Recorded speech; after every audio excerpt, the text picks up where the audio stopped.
मुफ्ती तारिक मसूद के बयानात के लिए मुफ्ती साहब के ऑफिशियल चैनल मुफ्ती तारिक मसूद स्पीचेस को सब्सक्राइब करें। तभी लोग तो फिर उलमा पे एतराज़ करते हैं, एक तरफ ये कहते हैं दुनिया से मोहब्बत ना करो, दूसरी तरफ जापान के दौरे हो रहे हैं इनके। अच्छा, वो जो मेरी वीडियो आई है ना, मैं लॉन्च में बैठ रहा हूँ, पीछे से कोई लड़की उस लॉन्च को सेट कर रही है, वो वीडियो मैंने नहीं बनाई है, वो किसी और ने बना के डाल दी है। मैं जब अपने कैमरे से कोई वीडियो बनाता हूँ तो इसका ख्याल करता हूँ कि उसमें लेडीज़ बोलो ना आए। अब कोई और बना रहा हो तो भाई उसमें मुझे मलामत नहीं की जा सकती, क्योंकि मैं कहीं भी चलता हुआ जा रहा हूँ, ख़वातीन भी तो चली रही होती है ना, या तो मैं उनको रोक दूँ या खुद रुक जाऊँ। तो दो ही हल है, या तो मैं, ये कनाडा की वीडियो थी, कनाडा में जाके पाबंदी लगा दूँ कि मैं जहाँ जहाँ इंजॉय करने के लिए जाऊँगा लॉन्च में, जायज़ जगहों पे, कोई फिल्म देखने थोड़ी जा रहा हूँ मैं वहाँ, मैं जहाँ जहाँ लाइफ को एंजॉय करने के लिए मेरा भी हक है कि नहीं है, मैं लॉन्च में जाऊँ, मैं समंदर में जाऊँ, तो कनाडा की तमाम अंग्रेज़ ख़वातीन को चाहिए कि बुर्का पहन के वो साइडों पे हो जाएं। या तो ये हल है, या ये कि मैं जाना छोड़ दूँ, मैं वहाँ जाऊँ जहाँ सब आदमी हों, तो वो मस्जिद ही है, फिर उसके अलावा और कोई जगह नहीं है। तो हमेशा किसी पे एतराज़ करने से पहले बात करनी वो चाहिए जिसके तमाम पहलुओं पे आप गौर कर लें कि अगर आपके साथ ऐसा हो तो आप क्या करेंगे।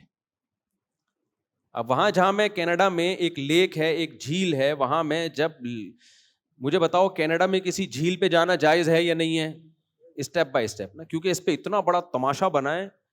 कुछ लोगों ने मेरे बयान पे ही पाबंदी लगा दी कि इस आदमी को हमने बुलाना ही नहीं है, देखो ये लड़की पीछे से वो जो है ना लॉन्च में बिठा रही है इसको और ये जा रहा है, ये कैसा यार, किस तौबा तौबा अस्तगफिरुल्लाह। तो उनको मैं कह रहा हूँ, बड़े कुछ लोग हैं जिन्होंने पाबंदी लगा दी, तो लगाते हैं, कोई इससे हमारी सेहत पे कोई ऐसा फ़र्क पड़ता नहीं है, लेकिन एक मिसाल दे रहा हूँ कि मेरे लिए कनाडा जाना जायज़ है या नहीं। पहला सवाल, कनाडा में मेरे लिए किसी झील पे तफरी के लिए जाना जायज़ है या नहीं है? जायज़ है। उसमें लॉन्च में बैठना, वो भी मौलवियों के साथ, सारे मदरसे के तलबा थे, ये नहीं कि छप्पड़ में किसी को लेके घूम रहा हूं मैं, वहां पे सारे मौलाना लोग थे, तबलीगी जमात वाले थे, मदरसे के तलबा भी मदरसे के तलबा थे, जिन्होंने मेरे लिए घुमाने फिराने का इंतजाम किया कि हम आपको घुमाने लेके जाएंगे। तो लॉन्च में उन्होंने मुझे, मौलवियों ने बिठाया, सारे दाएं बाएं मौलवी, वो नजर नहीं आ रहे, नजर कौन आ रही है इन सबको? एक लेडी नजर आ रही, तो ठरकी तो ये लोग हुए। अच्छा खैर, तो उन मौलाना ने मुझे लॉन्च में बिठाया, मेरे लिए उस लॉन्च में बैठना जायज़ था या नहीं था? वो लॉन्च का और उस पूरा सेटअप का इंतजाम अंग्रेज खवातीन के पास था। तो अगर वो पूरा सेटअप मेरा होता और मैंने वो लड़कियों के हवाले किया होता, तो आप कहते हैं मुफ्ती साहब आप मौलवी हो के ये काम कर रहे हो। भाई वो कनाडा की गवर्नमेंट है, तो वो जो चाहे करे, हम उसको पाबंद नहीं कर सकते। तो बसों में बैठते हैं, जहाज में बैठते हैं, तो क्या वहां कोई दाढ़ी मूछ वाले आदमी आते हैं चाय लेके आपके सामने? एयर होस्टेस आती है ना। अमेरिका में हमने देखी है जहाजों में एयर होस्टेस बूढ़ी बूढ़ी, बिल्कुल बूढ़ी औरतें, उनको इससे कोई गरज नहीं है कि जवान हो या बूढ़ी हो, वो कहते हैं यार काम हो, वो काम करती हैं। आप चाय मंगवाओ, ठक करके चाय आएगी, आपने पानी मंगवाना है, ठक करके पानी आएगा। लेकिन हमारे यहाँ जो कॉन्सेप्ट एयर होस्टेस का है कि वो, उनको पता है कि शायद कुछ इसके बगैर शायद बैठेंगे नहीं लोग, वल्लाहु आलम, वल्लाह मैं किसी पे इल्जाम नहीं लगा रहा, लेकिन बहरहाल, तो अब आपको जहाज में बैठना इसलिए जायज़ नहीं है कि वहाँ एयर होस्टेस चाय लेके आती है, तो भाई फिर तो कहीं भी बैठना जायज़ नहीं है आपके लिए, कहीं भी जाना जायज़ नहीं है। तो इसलिए एतराज़ करने से पहले कुछ थोड़ा सा सोच लिया करें, अपने आप को उस जगह रख के सोचा करें कि मुफ्ती साहब की जगह अगर आप वैनकूवर में होते और आपको कोई लेक पे घुमाने के लिए लेके जाता और आपको कोई लॉन्च में बिठाता और बिठाने वाली लड़की होती, तो आप क्या करते? छोड़ देते उसको कि चूंकि लड़की बिठा रही है। हालांकि लड़की से कोई हमारा लेना देना था नहीं, वो इंग्लिश में ठिश फिश बहुत बोल रही थी।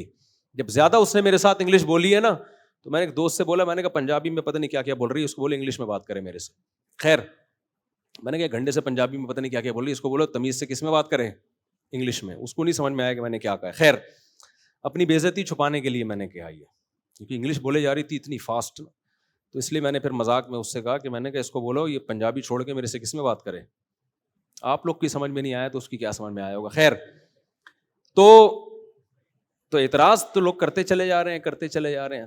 तो हाँ, ये एक एतराज बनता है कि ऐसी वीडियो जिसमें इस तरह स्लीवलेस ड्रेस में कोई लड़की हो, ऐसी वीडियो यूट्यूब पे नहीं डालनी चाहिए। ये एतराज बिल्कुल दुरुस्त है। तो उसका जवाब ये वो मैंने نہیں ڈالی, وہ کسی اور نے بنا کے ڈال دی ہے. اور ایک اور بات سے بات چلتی ہے, یہ جو میری آج کل بہت زیادہ ویڈیوز آ رہی ہیں ٹک ٹاک پہ, یوں چلتا ہوا جا رہا ہوں, پھر یوں دائیں دیکھ رہا ہوں, پھر کلاس میں جا رہا ہوں, یہ میں نہیں بنا رہا, نہ مجھے یہ طرز عمل پسند ہے.